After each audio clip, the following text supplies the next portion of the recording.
Welcome everybody to the Big Cottage. Bob Burnett, one of the designers, Shizuka, Yasui, my wife, who's an architect from Japan, who had a big part in this. We worked together. And then you've met John outside and Vicky, the owners of the home. And we're lucky to have Kane here from Dan Saunders Construction, who was one of the builders who was looking after this job. All right, I've just got a few copies of a magazine article, so I'll just ask if you can just take one and pass it along. That would be good. And I think that the front cover, the image here, really sets the scene when you come up the drive for this property, and I mean, it's probably a bit more leafy there than it is this time of year, but it's kind of, we've inserted this house into an existing forest, existing garden. And there's a Japanese term for this called Shinrin-yoku, which means forest bathing.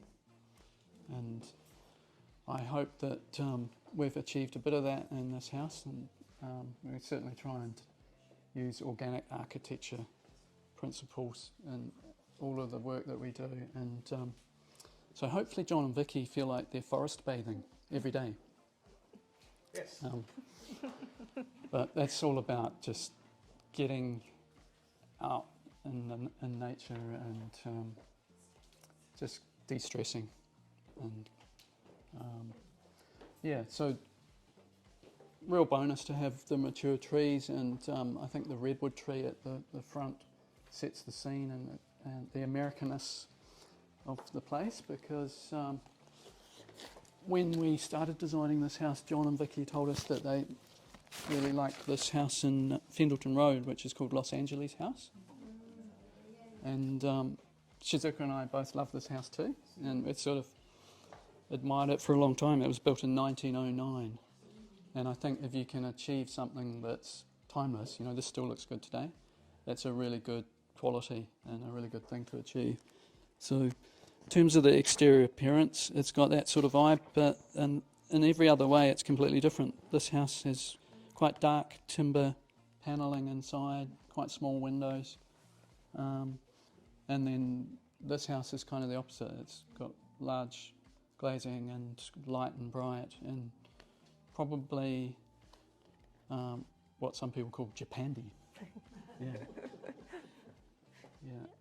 And obviously Shizuka has had an influence on not just the look, but also the philosophy behind the design.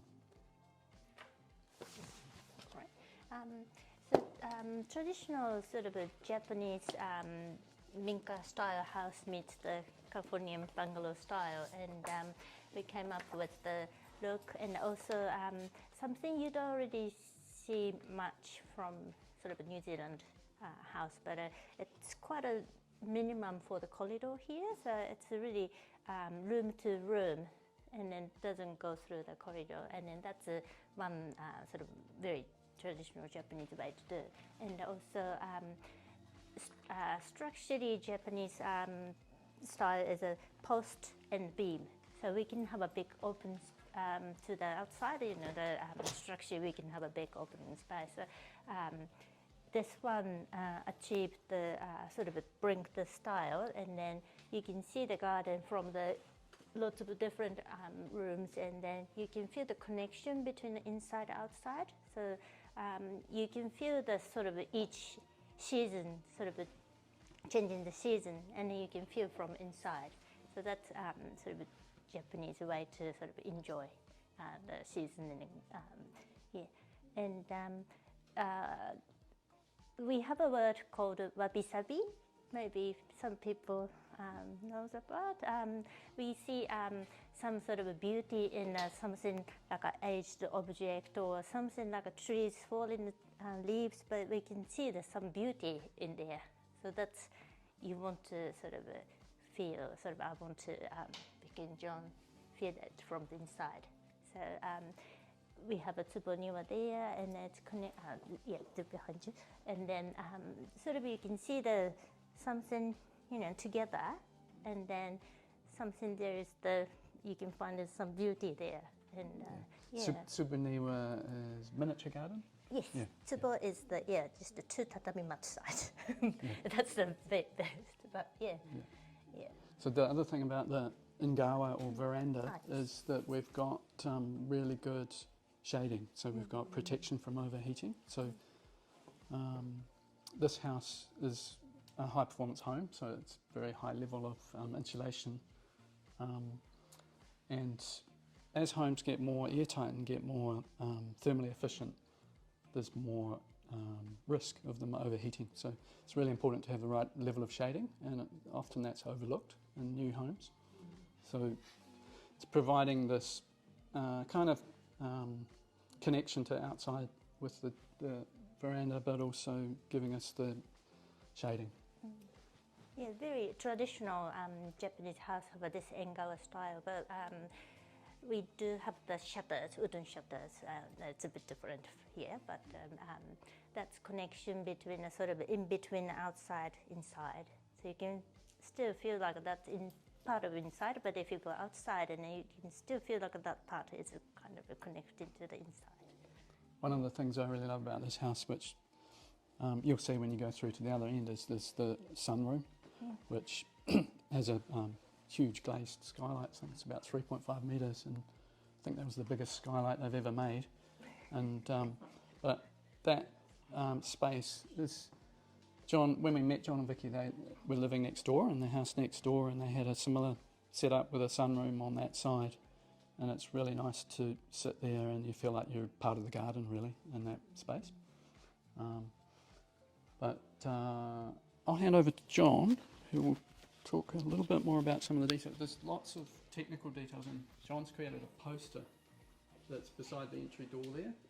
So it's probably not possible to talk about all the technical details, but we'll talk about the main points. Well, what Bob didn't say is he's New Zealand's expert on environmentally friendly houses, and he founded the Superhome movement. I'm learning. I don't know if I call myself an expert.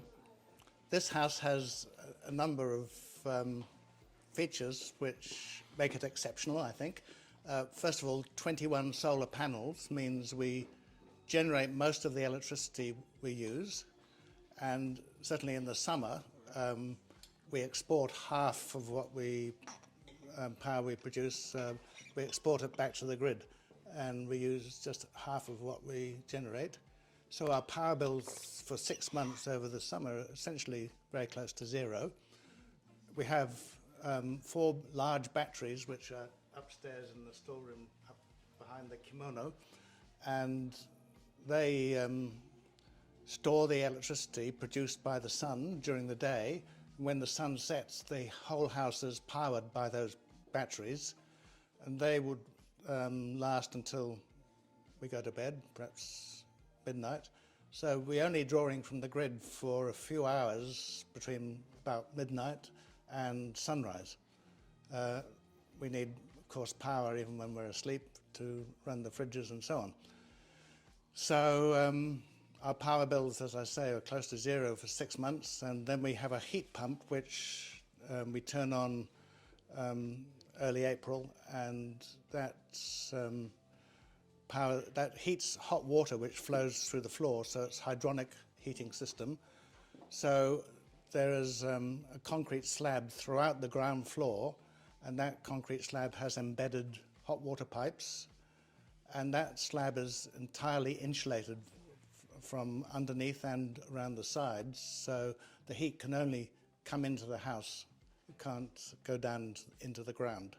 So the heat from the hot water is powered by a heat pump, which is powered by the sun, and that comes on for a few hours every morning when we get up, and a few hours from 4 p.m. I think each day. So the house is very well insulated. The windows are triple glazed, and the whole house is hermetically sealed, so there are no drafts, and there's a ventilation system, so it replaces all the air roughly every 10 hours. So every room has a vent, and fresh air comes in from the outside, goes through a heat exchanger, so the warm air being expelled gives up the heat to the incoming air, then it flows through all the rooms and then out again. So when you have a hermetically sealed house, you do need a ventilation system so the air is always fresh. So I think those 3 features, or 4, the solar panels, the exceptional insulation both in the walls and the windows, and the hydronic heating system are fundamental to a super home. There are other things which are special, but those are the main ones. Yeah. Thanks, John. Yeah, so I really look at this floor like it's a big battery, big heat sink for the house, because we're taking the solar energy with the heat pump heating the water that heats the floor. So it's the second battery. So the roof is a solid timber panel, and that was imported from Austria. There was a lot of issues with supply during COVID and after, a bit of a building boom after COVID, but yeah, so that's 140 millimetres thick, and then there's 100 millimetres of insulation on top of that, and then wrap, and then battens and the shingles on top of that. So that is a warm roof. That's what's called a warm roof. So the insulation's on the outside, which is the best place for it, so you don't get any condensation inside the roof cavity. That's a bit different. Also, it's good to use wood because it's carbon sequestering. So we're thinking about using the most environmentally sound products. The timber cladding is West Coast beech. So that's selectively logged, so they're not just cutting down the whole forest, they're doing that in an ecological way. Yeah, it was hard to get cedar at the time, but the Los Angeles house would have been built with probably Californian cedar, but we've achieved a similar look. Yep. So I'll just pass over to Kane, and he'll describe what the walls are. Do you want to use that, Kane? Yeah.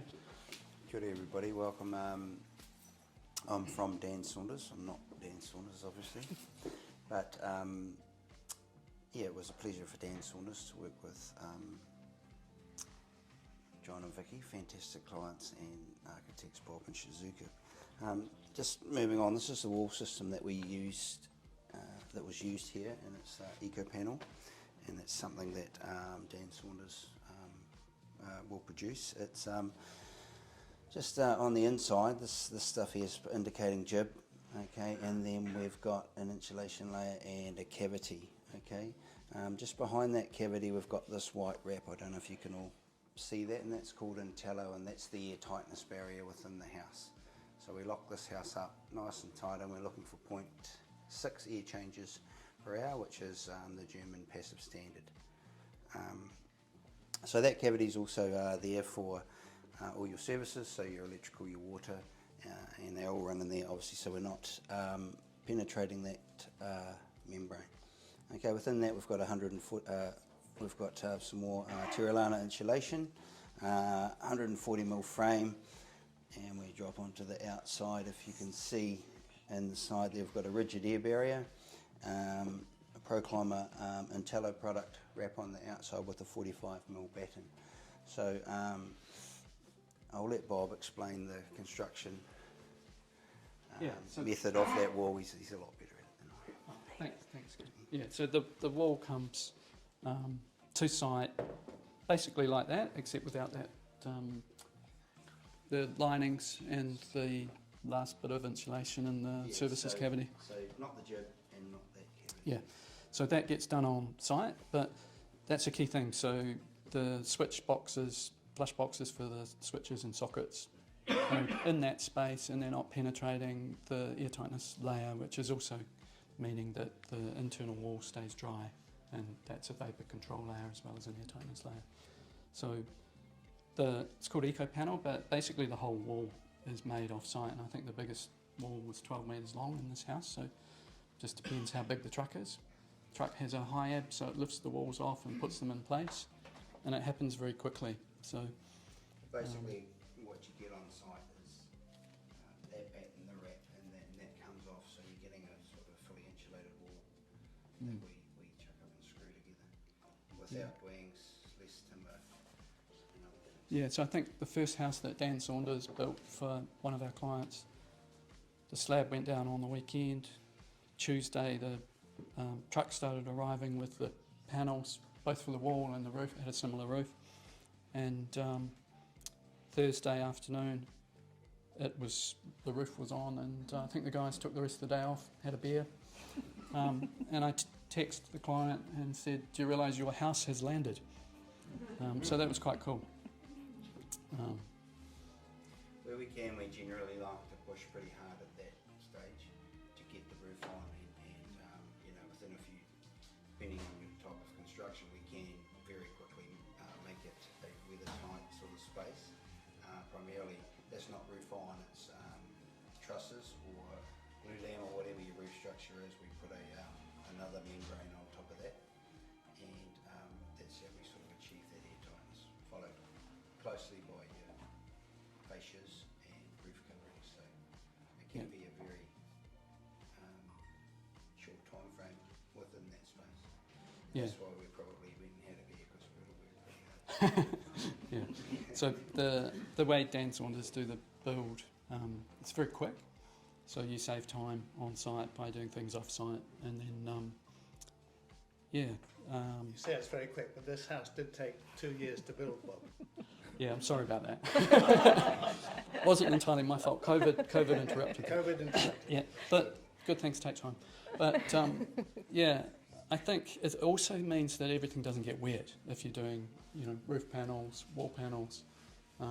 You haven't got framing sitting on site for weeks, getting rain on it. And, I think it's just a good thing, and it's supposedly cost neutral because there's less time involved, but you're getting better quality in the end.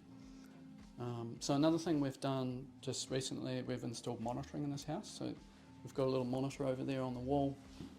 So I've got an app on my phone and I can see the temperature, humidity, CO2, and then we're going to add the power data into that. So I think the proof's in the pudding. So after 12 months throughout all seasons, we'll see the monitoring data and see how the house has performed. We already know it's good because John tells me it's a constant temperature all the time, 21 degrees. But I think it's good to have that feedback loop so that we can show other people, and brands are doing a similar thing. They have a study called HEAP 2, which is Home Energy End Use Program or something. So that's done in a much more scientific way. So there's other little sensors you'll notice throughout the house which are measuring all sorts of things. And brands are going to release the information when that study's finished. So that's probably enough from us. If you want to have a look around and then come back in 15 minutes and let us know if you've got any questions afterwards. Thank you.